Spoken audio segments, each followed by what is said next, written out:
the government of this particular Ghana that we live in. This one, the one that's in an IMF program, because we borrowed ourselves into a ditch. The one that is coming into my grandmother's pension to come and take some of the money to fund the operation of government. This same government, the one that can't feed my child in SHS, can't give my child protein in his diet, can't afford an egg for my child to eat. This same Ghana, this is the one that is spending $200 million on all Africa games. Am I in the right country, Fentuo? Yeah, but it's actually not 200 million. If you add 200 million on infrastructure alone, there's another 47 million that they say they need to spend on operations. Okay? Somebody wake me up. Somebody wake me up. Calm down. So, and all of these were revealed by the sports minister, and I'm holding his speech here when he met the press on Monday to update the entire country on the country's preparations to host the games.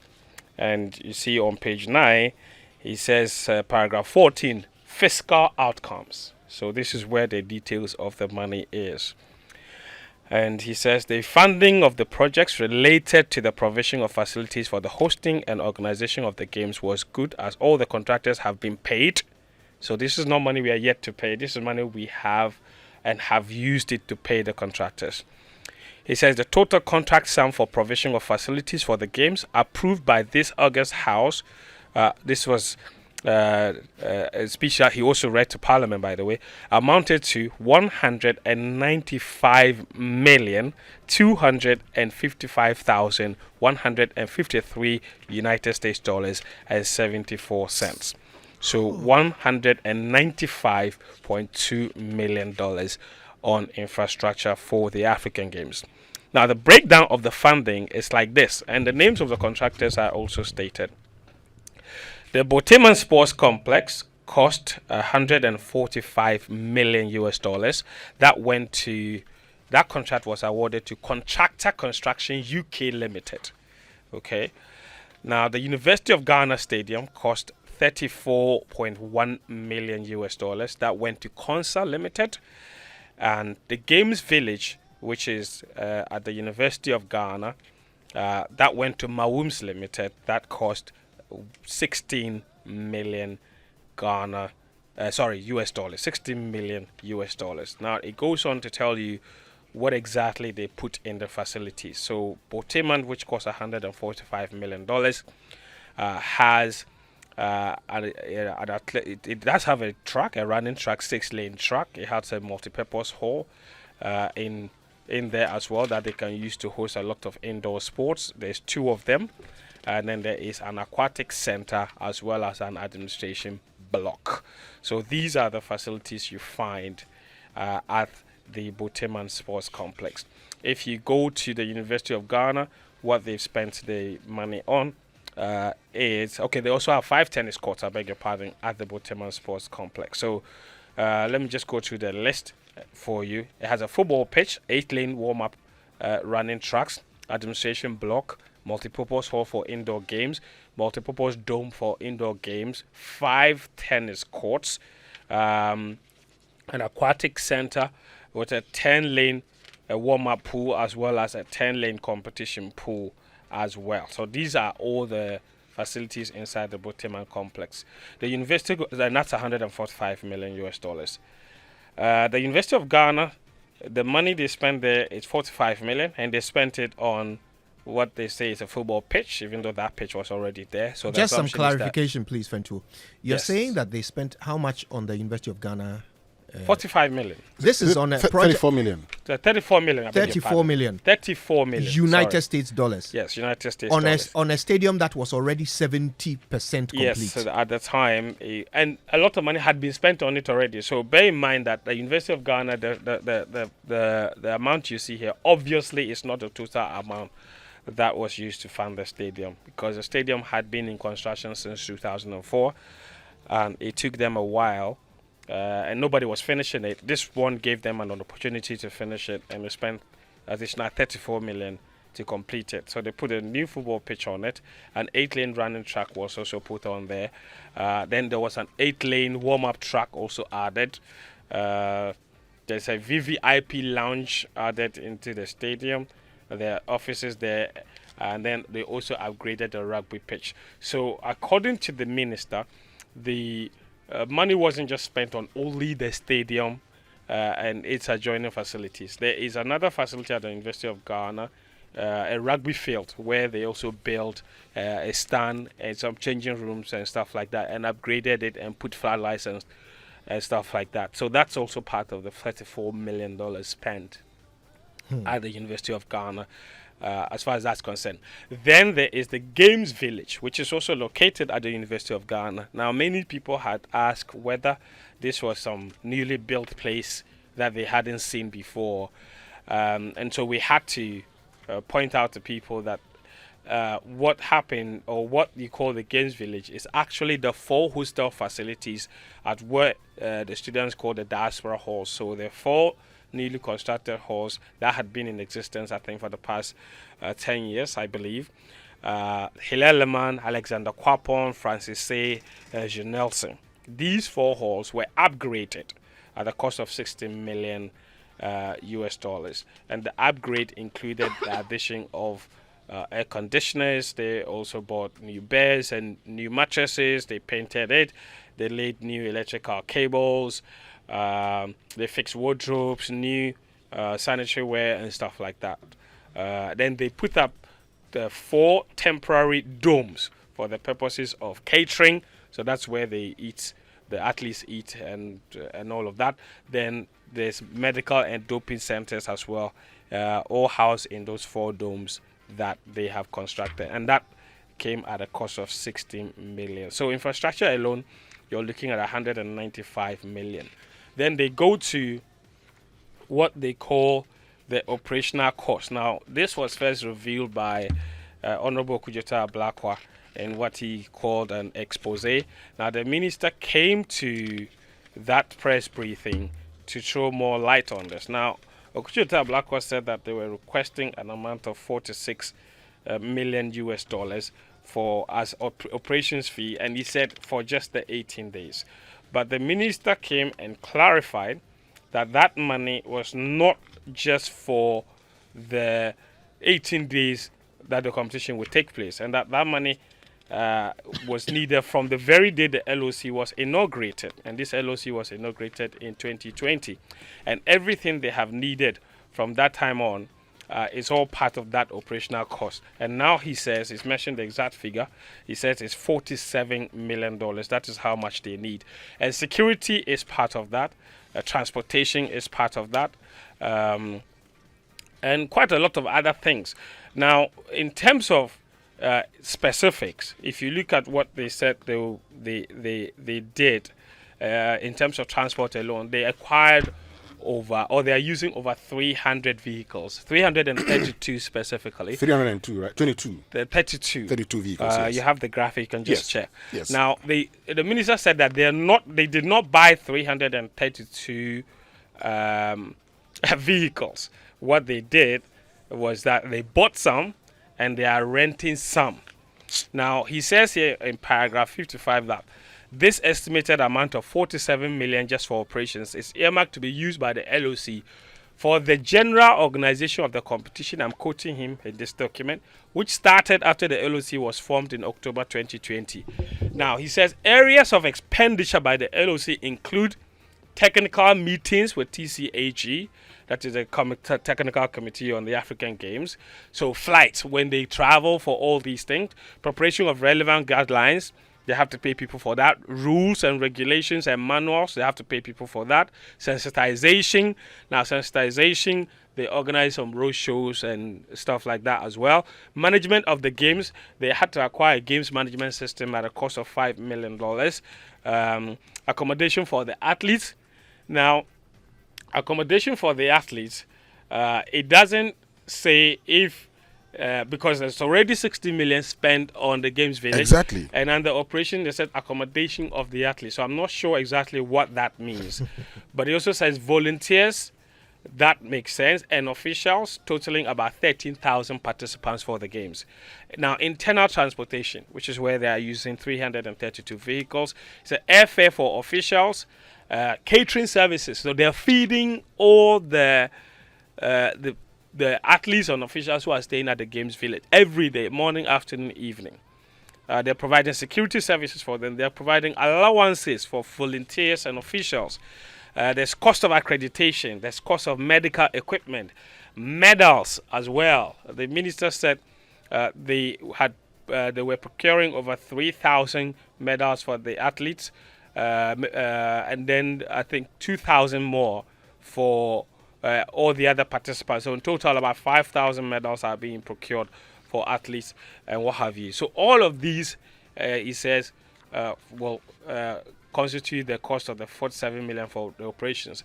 He said the amount will also cover the payment of rent for the LOC office accommodation. Now, the LOC spent about 3 years inside the Accra Sports Stadium where they were not paying rent, but they had their offices there. Then they obviously got money and moved to, I think, Abelenkpe, and they're now renting some office space there. So they're paying for that. Logistics, purchase of equipment, anti-doping services, and then LOC members' allowances. This is what would constitute the 47 million US dollars that they would need for the operations alone. So basically, this is the physical outcome of the African Games. Now, bear in mind that the country also had to pay $2 million to the African Union Commission on Sports just to host the games. So this is not one of those games where, for example, like the Africa Cup of Nations or the World Cup, where every participating countries, for example, accommodation and flights are catered for by the competition organizers. FIFA would pay for the flights for the Black Stars to come, and they'll pay for their accommodation for a certain number of people. CAF would do the same. When it comes to the African Games, the only thing the participating countries literally do is to fly their athletes to the country. Once they get here, every other responsibility, every other thing is the responsibility of the host nation. And you still have to pay the AU some money in order to host the games. So obviously, the financial aspect of it is huge. I do recognize, obviously, that Winston, that it's giving, there has to be some legacy. And for me, there are two big things that stand out in terms of what legacy these games will leave us. It would be that for the first time in 20 years, it's giving us the opportunity to complete the University of Ghana Stadium. That had been an albatross on the necks of many governments. Kufuor started it, didn't finish it. Atta Milton, John Mahama came, never finished it. This government came, it took the African Games for them to finally finish it after 20 years. So that's a big legacy. And for the first time, we actually now have a certified running track. Before the Legon Sports Stadium was finished for the African Games, none of the running tracks in this country was certified by World Athletics. What that meant was that all of the athletics we were doing in this country, no times run on them were official times or were recognized. For any Ghanaian athlete's time to have been recognized, they needed to have run it on a different track, possibly outside the country where the track has been certified. Now, the tracks we have been certified, which means that going forward, we can organize our own competitions here. We also have a world-class rugby field now. We have a budding rugby environment. They would benefit immensely from that. And then you look at the facilities at Boteman that can host as many as 7 different sporting disciplines. So those are the legacies, obviously. But the biggest issue, and there are many questions about whether this the spending and the expenditure has been prudent and efficiently used. Do you think that the facilities should cost 195 million? That perhaps is a conversation for Fentuo, that's a different day. A conversation for today. We'll have that conversation. Okay. Because yes, you've talked about legacy and all of that, but let's be very honest here. So this is a country called Ghana. Okay. A country that today cannot even have its president assenting to a bill for fear of losing monies, including 250 million stabilization fund or financial stability fund from the World Bank. Mm-hmm.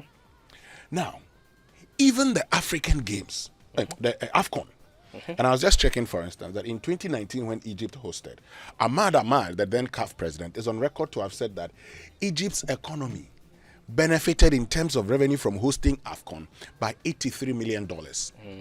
Even AFCON, where CAF will pay the hotels, will pay the feeding, the airfare and everything of participants, had Egypt, of all places, benefiting some $83 million. That in itself is not worth it if you look at how much we've spent in Ghana in hosting the All Africa Games.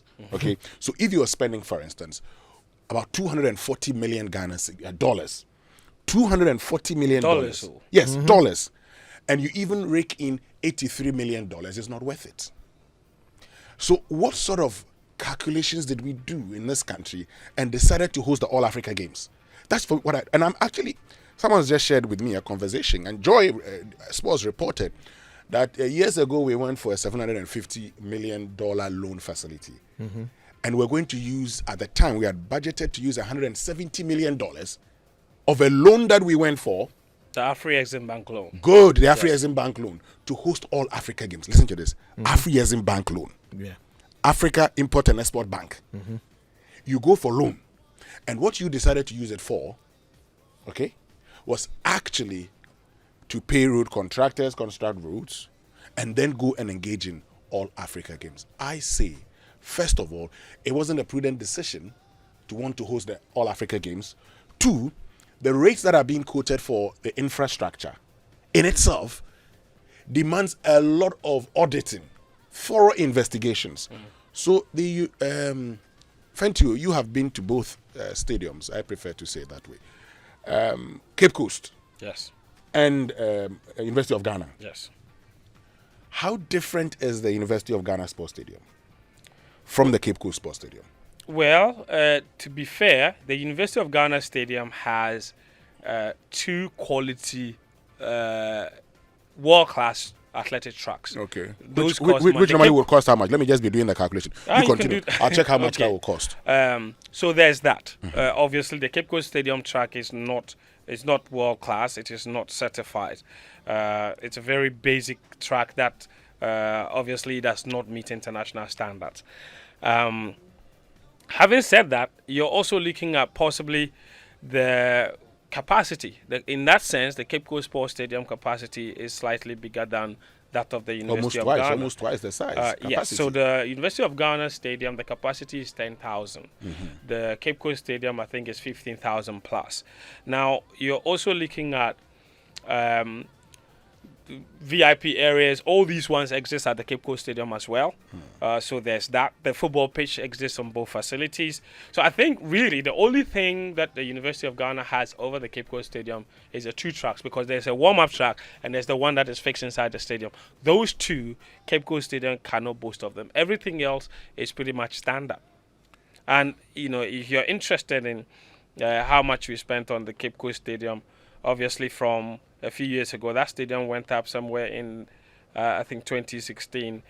We spent around $36 million to build that stadium from scratch, and that's one of the things that many people are talking about. How do you spend maybe that amount of money to build a stadium from scratch, and then to complete a stadium that was possibly at maybe 70% complete, you end up spending at least some $2 million, only $2 million less than that. So that's where the questions are being raised. And if we can also be quite clear, we're quoting these figures in dollars. In dollars. Yes, every figure from is 2016 to 2024, the US dollar has not depreciated. That's right. So the value is the same. That's right. So you can't even bring in the time value of money or talk about depreciation to account for the difference in the costs. And the University of Ghana Stadium was 70% complete before the 30-something million was spent on it. Anamobwa. Yes. Yes, you're right. Okay. And so you're right, but also to say that cost of some of these, equipment could go up, even in dollar terms. The cost of them could go up. But as for the dollar, We know the dollar's value, but the cost of some of these equipment could go up. But this is the point. Actually, a correction before you go on. So the Cape Coast Stadium in 2016 cost 33.5 million. Okay. And that was built in 2016. The From University of Ghana scratch. Stadium. From scratch. Yes. From be scratch, clear. yes. The University of Ghana Stadium, the remaining 30% that was completed cost $34 million. Okay. Well, I have seen, for instance, certified tracks, running tracks, costing between $300,000 to $1.2 million, $2.2 million. Yeah. And so, if we had two, for instance, let's take a conservative. Let's for purpose of analysis, say $4 million. Make it even 5 million. All of that would go into costing us 34 million. I mean, and let's pause a minute. For a stadium that was 70% complete, it's problematic. Two, so we decided to go and refurbish halls of residence at the University of Ghana at a cost of $16 million. Yeah. 16 million Ghana cedis. $16 million. to refurbish halls. How? Okay. And we say we did what? We provided air conditioners. Yes. And, So this is the scope of work that they did in those four halls. They call them the diasporan halls. So basically, what they did was that they here's one. They upgraded the four halls. They installed air conditions. That's one in the over 1,700 rooms. They did internal and external painting of the rooms, obviously. They installed water heaters because it was a requirement to host the athletes. Obviously, that also came with new electrical cables. 1,700 rooms, right? Yes. Okay, go ahead. That also meant that they needed to install a new electrical cabling because if you're fixing hot water that was originally in the plan, you need new electrical works to do that. They had to buy new mattresses, new beds. Then they did plumbing services, so sanitary ware, new toilets. Then they fixed new wardrobes in all of the rooms. And then they provided 4 external domes, temporary domes that would be used for catering, so where the athletes would eat, and then some of it would serve as infirmary or medical center, if you like. They also fenced the entire facility. Before, that place was not fenced.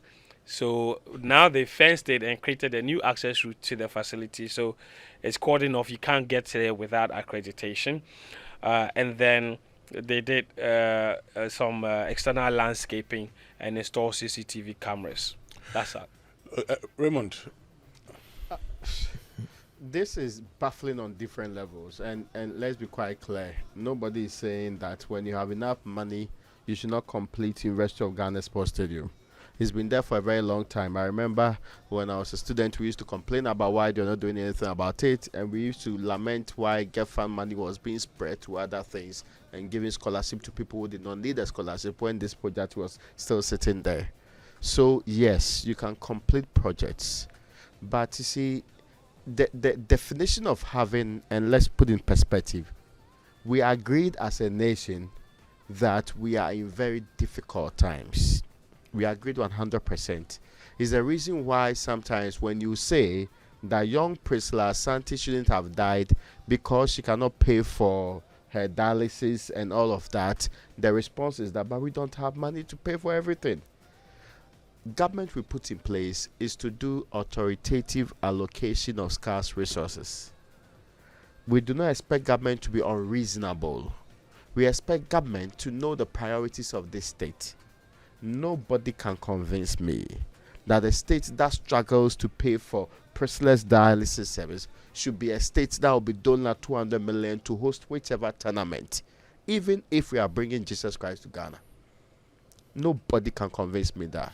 It shows you are not serious about the governance you talk about all the time. And let's even pretend that half of our problems are off the way. We are telling our own people, the people we told not long ago, convert 200 million into cedis. Some including pensioners. Some including people who came to tell you that I cannot buy my drugs. That they should contribute to a certain domestic debt exchange. While during the same period, we could marshal $200 million to actually put up stadiums and put up tournaments and make it look like we are in the state. Any serious country would have said, please, I'm deferring this. Any country that's available should take it up and continue with it. Because you cannot tell people they should defer when they can get their interest payments and everything on the amount of money. When indeed your priority as a country is not to provide the necessities of state first. And we know we are struggling with all of them. We know we are heavily struggling. Today we discuss how even ECG, we have debt in the energy sector. Yeah. And we go around begging countries. We are basically begging the countries, please have a timetable on how we can pay you in the future. Then they hear that you are actually hosting people for fanfare with 200 million in the name of finishing old projects. Why? If the Investor of Ghana project has been there since 2004, whichever period, can it not stay a few more years? What is the urgency here? Who is going to die because of this project? If they don't finish the stadium they are talking about today, who is dying?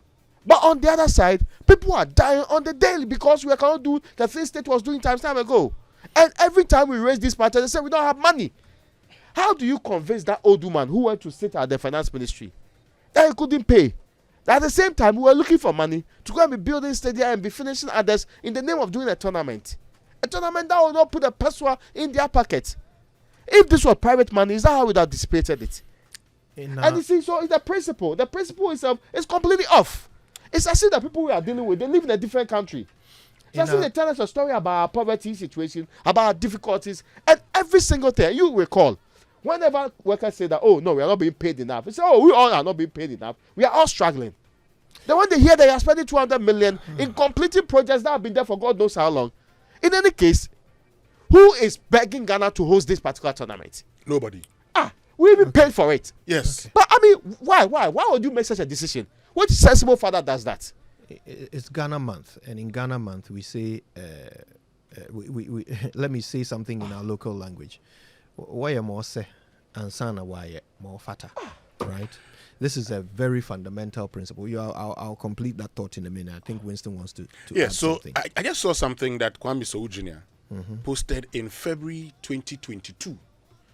If possible, let's cancel our interest in the 2023 All Africa Games and invest the budgeted $200 million as sovereign equity in an efficient oil refinery in Tema or the Western region to refine our crude oil. Alternatively, we put oil in tourism. It will sustainably give new jobs to at least 10,000 people and significantly enhance the tourism sector's contribution to GDP with additional huge tax revenue opportunities. Why more say, and sana why more fata. 2 years ago. Look, this is a nation that hasn't been able to complete the Pualugu Dam in the north. Look, you just think about it. I understand that we are completing sports infrastructure, and any infrastructure is good. Being able to have stadia or stadiums, whichever way you want to say it, is good. But why more say, and sana why more fata? I mean, as a country, it would be nice if we could go to the moon.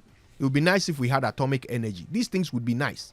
But you don't go into you don't throw money, you don't go and borrow money to spend on these things when you can't feed children in schools. You don't. Why more say, and sana why more fata? When we went to beg people that they should extend when we are going to pay them their money, we went to beg them, they should extend when we are going to pay the same dollars to them. I mean, how? Who does that? Today, as a nation, we can't even pass laws that we want to pass. Because we are afraid of how much we will lose from those we beg. Yeah.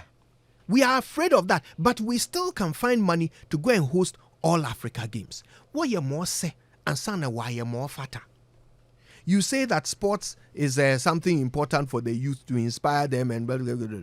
You can't feed them, but you want to inspire them. Please, the young people of this country, they know what's important to them. You can't. They know that they want food to eat, and they actually want jobs to do. 3 square meals a day in the Republic of Ghana. You can't give them meat with their food, fish, egg.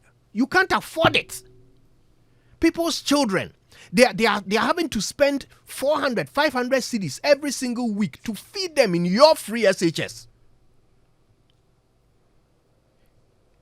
And yet you can go and borrow money to come and host All Africa Games.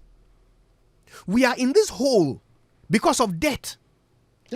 We are a disgraced nation that nobody is willing to lend money to. Junk status. But we are willing to spend some of that debt on all Africa games. 250 million. You just think about it. This is what your leaders have done in your name. They've borrowed $250 million to spend on a venture that will not yield even $100 million return. It can't yield even $100 million. It can't. Because even AFCON doesn't yield that. But our leaders have made this decision in our name. They've borrowed the money in our name. They are coming to your grandmother's pension to come and take it to go and fund the operation of government. But we are willing to spend 250 million on all Africa games. And Kojo, we're actually in a sanitation mess. Oh, Jesus. Today, we're waiting for the rains. Hi. Yeah. We're waiting, and Ghana, every year the rains set in, the stories are the same. Hey, how much money were you looking for to do Garrett? $250 million? Yes, around the same amount of money to fix the $200 problem million, with yes. perennial flooding in this country. The So- Greater Accra irrigation, what's the Greater Accra Resilient Integrated Development Yes. Project. Hi. The ones that every year we transfer the date. If Atatia was crying every time when he was in office, they couldn't raise money for that. Today, To face flooding. as the rains are about to set in, all of us are concerned because we will start reporting about how areas are flooding. Yeah. We're in a sanitation mess, which if we're able to spend $200 million, We could fix. we could fix. But So that's all Africa games. When we raise matters of dualizing Kumasi Accra, when we raise that matter, Jesus. we say, let's defer it because where we are, we don't have money. So you have to hold on to that for a while. But we have money. Dualizing Kumasi Accra, number of people down on that stretch. But we have every money week. for all Africa games. Really? So It's worth so pointing out, though, that if the operational figure of 47 million, the LOC is trying to raise that money through corporate sponsorship as well. So, in respect of that, they actually endorsed the president to meet with CEOs of private companies and state-owned enterprises Fentuo. to urge them to come on board Fentuo, and it's okay. sponsor. It's You are okay, even it's looking okay. at doing it and doing the other part. We Fentuo, are saying Fentuo, that Fentuo, no sensible state It's okay, at it's this okay. time will spend This- so much money this- on this project. But they This- had already committed look, to it look, from look, 2018. give it up. And so So what? give it up. So give it Well, up. who will die? The president you don't have said it took courage Eh? to host the game despite the economic challenges. Courage? It took Yes. what? It took courage. So at some point, will our president just wake up in the morning, look at what's happening in the world, and say to himself, "Well, friend William, but my John." Like, can that conversation not be had to save us a little bit between now and whenever it is that he bows out? You know what, Also- Fentuo? Haven't we complained incessantly? It's okay. Let's take a break. This conversation is becoming a health hazard. Let me just finish that sentence. You finish it. Haven't we complained incessantly in this country about the abandonment of infrastructure? Nobody has an interest in finishing any project. On that list of priorities are Saglemi, motorway, having to complete University of Ghana sports facility there, which It's nobody not a died. priority. It's not a priority for Christ's sake. Okay. It is not. Who listed that as priority? Who did that? Fentuo, But it's hi. an uncompleted project. And that so needs what? It's not completion. priority.